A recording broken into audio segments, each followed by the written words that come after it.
Joseph fell down into the well. There was no water in this well, and it was deep. After the brothers pushed Joseph into the well, they heard him crying and begging them to take him out. But they just went away and sat down to eat their lunch.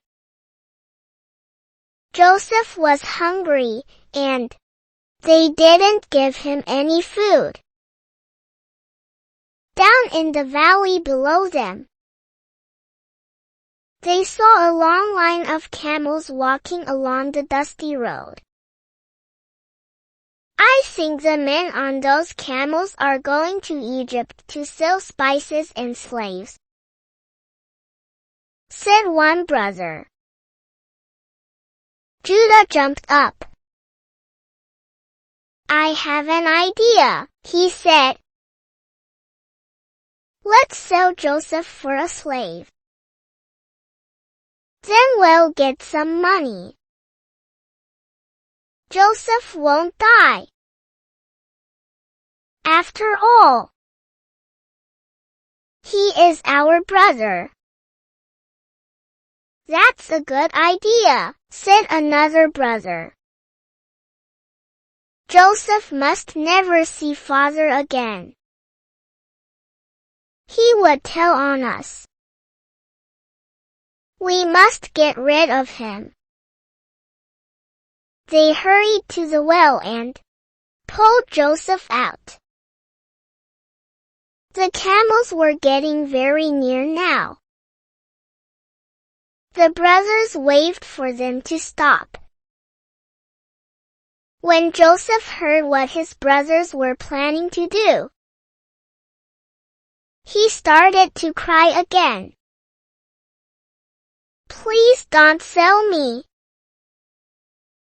Don't make me a slave. Think of our dear father at home. But they wouldn't listen. They sold Joseph for 20 pieces of silver. The men gave the money to the brothers. Then they grabbed Joseph and chained him to some other slaves. That's the last we'll see of the dreamer, the brothers said. They watched the camels leave with Joseph. The caravan of camels moved on. Joseph was sad. How could he be a slave? He had always had his father's loving care. The camels went southward. After traveling several days,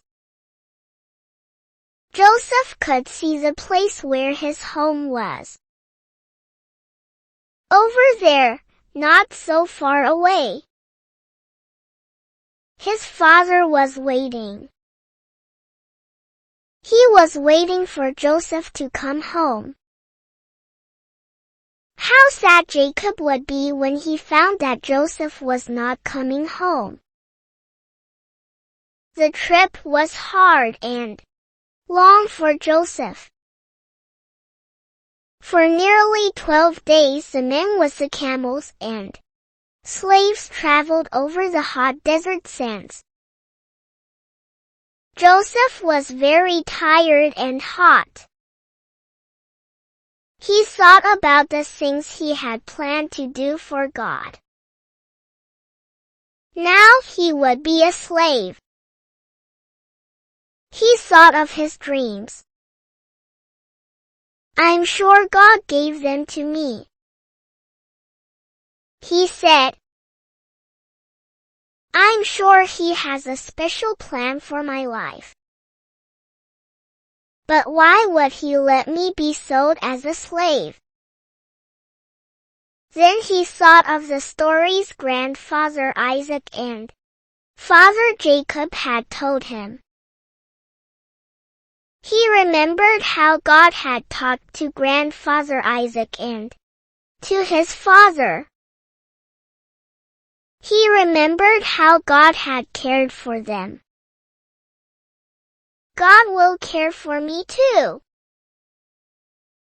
Joseph thought. Right then Joseph decided, I will always trust God.